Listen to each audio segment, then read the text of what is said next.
Tülpan qardaş, 50 santimlik neçə? 33 manat. Nə qədər istəsən varımdır. 33 manata ayağı da üstündə, hələn boltunu da verirəm.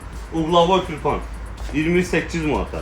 55 santimlik, bax belə bir model. Nə qədər istəsən var. 35 manata. Bunun da qiyməti 35 manata, pisar 40 manata. Espatifli satması 8 manata, 130. 50'lik giriş 50 çıxış, 200 manat. 75 giriş 75 çıxış. Qiymətin isə 260 manata. Monoblok. Sadəcə 2 dənə ya 3 dənə qalır. 115 manata. Gəl çək. Şik yatır 150 manata. Piramida model 180 manata.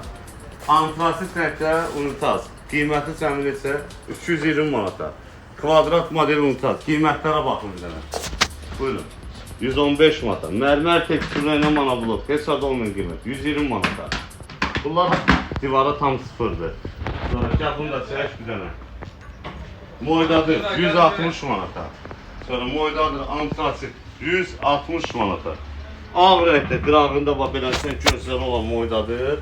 Şkafı da üstündə. Qiyməti isə cəmin isə 170 manata. Nömrə var, profil əlaqə saxlaya bilərsiniz. Yeri gəlmişdə deyim ki, piano modellərinin də qiyməti məndə başlayır 40 manatdan. Nə qədər istəsən var, köçürmədə mövcuddur.